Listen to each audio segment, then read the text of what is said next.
Masya Allah. Jazakumullah khairan wa barakallahu fikum. Kami sampaikan pada Al-Ustaz Dr. Syafiq Riza Basalamah Al-CMA Hafidhullah Ta'ala atas materi yang telah disampaikan. Semoga dapat bermanfaat bagi kita semua dan dapat menambah keimanan kita pada Allah untuk selalu bersemangat ibadah pada Allah dan tidak lupa selalu bersemangat pula dalam menuntut ilmu syar'i, terlebih lagi ilmu yang berkaitan dengan ma'rifatullah. Barakallahu fikum. Kami panggil partisipan pertama pada Al-Ukht Mulan, tafadhali.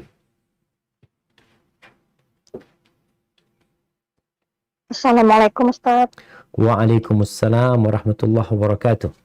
Barakallahu fiik. Naam, tafadhali. Afwan Ustaz, mau bertanya. Naam. Jadi ceritanya ini kan kami ada salah seorang pendakwah atau katakanlah guru. Ya, kami tidak tahu apakah beliau ini benar-benar ahlussunnah atau tidak, tapi yang jelas dari beberapa kali beliau menyampaikan dakwahnya itu memang menunjukkan tentang ketauhidan. Nah, cuman di belakang ini Ustadz, ada beberapa hal yang mulai mengganjal di pikiran ana. Yang pertama, beliau pernah menyebutkan di salah satu majelisnya itu bahwa kita kita boleh melakukan hal yang tidak ada tuntunan dari Rasulullah, tapi yang penting tidak bertentangan dengan syariat. Itu yang pertama. Yang kedua Ustadz, karena beliau juga mengambil ilmu dari Al-Quran, apakah boleh kami mengambil ilmu dari beliau, sementara di belakang kami tahu ternyata beliau masih berdakwah dengan menggunakan musik Ustadz. Ya. Itu aja Ustadz. Jazakallah khairan. Barakallahu fiik. Barakallahu fiik. Nah, mahibbati fillah.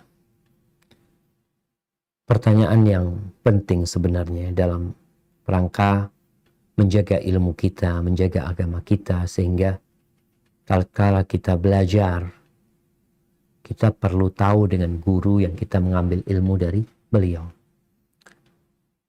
Kalau tadi dikatakan kita boleh mengamalkan apa yang tidak diberi contoh oleh Nabi SAW, selama hal itu tidak bertentangan dengan syariat. Iya, ungkapan itu ungkapan yang umum ya.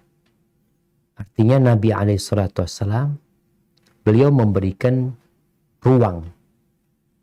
Di masa Nabi hidup, para sahabat mengamalkan sesuatu yang Nabi tidak mengajarkan. Tapi ketika sampai berita itu kepada Nabi SAW, maka ada dua sikap Nabi. Nabi melarangnya atau Nabi mengiyakannya. Kalau Nabi melarangnya, selesai. Itu yang dikatakan bertentangan dengan syariat, ternyata dilakukan. Kalau Nabi membiarkannya, ini namanya sunnah takririyah. Artinya sebuah ajaran, sebuah perilaku yang disetujui oleh Nabi SAW, maka itu menjadi sebuah sunnah. Jadi kalau bicara tata cara ibadah kita, ya harus sesuai dengan tuntunan Nabi SAW. Tapi kalau ada mengatakan, gimana Bilal Ustaz? Umpamanya, sholat. Bilal sholat setiap habis wudu. Itu gimana Ustaz? Nabi kan mengiyakan. Ketika Nabi mengiyakannya, berarti jadi sunnahnya Nabi SAW. Maka kita perlu berhati-hati, ada ungkapan-ungkapan bersayap ya, yang terkadang orang itu mau melegalkan perbuatan-perbuatan yang sebenarnya Nabi tidak menyetujuinya. Jadi kalau kita percaya, gimana kita tahu Nabi setuju? Nabi udah meninggal dunia sekarang Ustaz. Kalau dulu kan enak gitu loh. Tapi kalau sekarang udah meninggal dunia, alhamdulillah syariatnya udah jelas, beribadah seperti yang dicontohkan Nabi SAW. Kalau ada perkara-perkara yang memang ada ruang di situ untuk berijtihad, maka nggak ada masalah. Tapi kalau bicara ibadah, maka ibadah laksanakan seperti Nabi SAW melaksanakannya, dan kita nggak capek jemaah. Jadi manusia itu jangan dibikin lelah. Nabi SAW sejak dulu mengatakan, wa iyyakum wa muhdatsatil umur fa inna kulla muhdatsatin bid'ah. Kalian tinggalkan perkara-perkara yang baru dalam urusan agama ini. Tinggalkan, hindari. Jangan malah mendekat. Kita ini masih banyak sunnah-sunnah Nabi yang belum kita amalkan. Kok kita berpikir untuk membuat sesuatu yang baru? Seorang muslim menghadapi perkara-perkara yang baru, maka dia menghindari. Itu sikap seorang muslim. Bukan malah dia melestarikannya, tapi dia meninggalkannya.